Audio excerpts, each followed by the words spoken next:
Overdrafts seem like a good idea, but are they really? Hey everyone, and welcome to The Savvy Squaddie.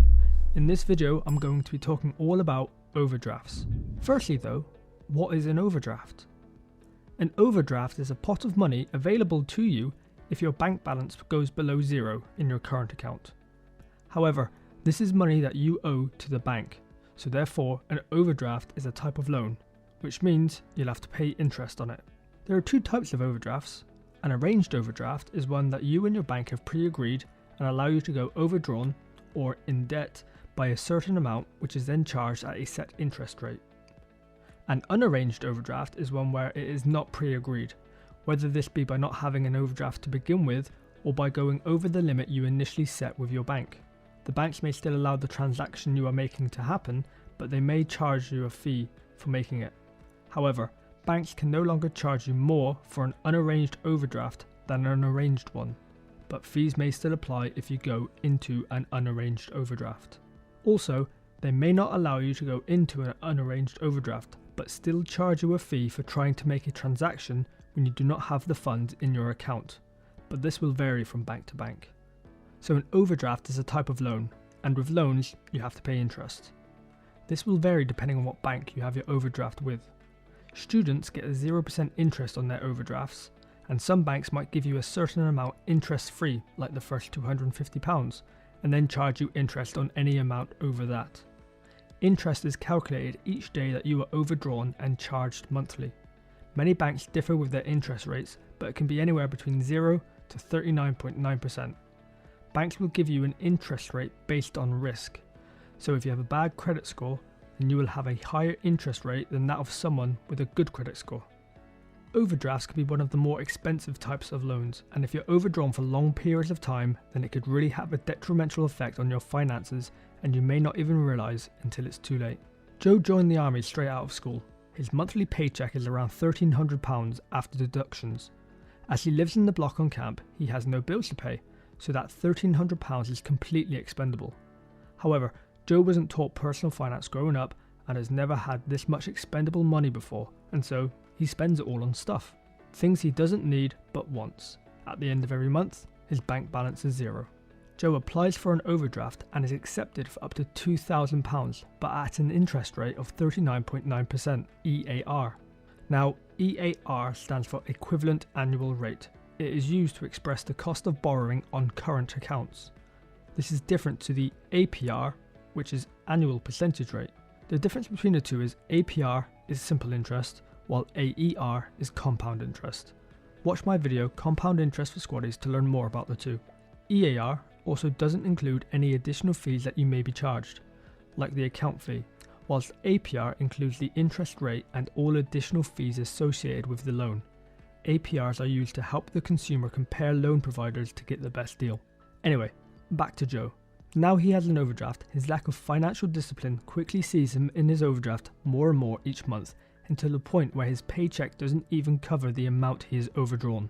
He gets paid, and that money goes straight to paying off as much of his overdraft as possible, but because Joe still needs to eat, pay for fuel, have fun, and live a life, he is just becoming more overdrawn. He is in a constant cycle of debt. Very soon, he could potentially end up in an unarranged overdraft, if his bank allows the transactions to still go through, and then will be charged extra fees on top of his interest for being in an unarranged overdraft. Joe went out to Batas and was on exercise for 31 days. He didn't spend any money during that month. However, before he went out on exercise, he was at his overdraft limit, even after being paid. When Joe returned from exercise, his total interest charge for that month period was £57.85. Now, maybe to some of you that may not seem like a lot, but bear in mind it took Joe a while to get to this point, and he has been paying monthly interest at varying amounts all the way to this point, and he will pay varying amounts of interest all the way down until it is paid off. If he keeps living in his overdraft, he will forever be losing money to interest. If Joe doesn't do something to change his situation, then he'll end up being in debt his whole life. An overdraft should be for short-term borrowing or emergencies only. It's important to manage an overdraft like any other debt and make sure the costs don't get out of hand like they have with Joe. If longer term debt is really needed, then more often than not, a loan and even a credit card will offer better interest rates than overdrafts. The sad thing is, a number of people I have worked with in the military have or still are living out of their overdraft, and their paycheck doesn't even pay it off fully. They are in a constant state of debt, and it's only getting worse for them as the more they add to it, the more they are paying interest. However, there are ways to get out of it. Firstly, create a budget and start tracking expenses. As boring as it may be, it's necessary and will help out a lot. Once you see where all your money is going, you can start to cut back on things you spend your money on that you don't actually need and can live without. As difficult as it may be to cut back from 5 takeaways a month to 2, it will make a difference. The more disciplined and stricter you are with yourself, the quicker you will pay it off. If you have savings, then use them to pay off your overdraft. I can guarantee you are paying more interest on your overdraft than you are earning from your savings just sitting there. Although in short term you'll see your savings disappear, it will save you more money in the long term. Also, see if you can get a loan to pay off your overdraft. Chances are it will have a lower interest rate than that of your overdraft. You'll still be paying interest on your new loan, but not as much as you were on your overdraft. Once you've paid back your overdraft, or a good portion of it, ask your bank to decrease the limit or get rid of it completely. If it isn't there, you won't be tempted to use it, and you'll avoid getting into more debt you don't need. So, are overdrafts a good idea? Well, in 2017, it's estimated that overdrafts created over £2.4 billion in revenue for firms. So for banks, yeah, they're a great idea. But for the everyday consumer, personally, I would say no. They may be useful for certain people, but that doesn't make them a good idea.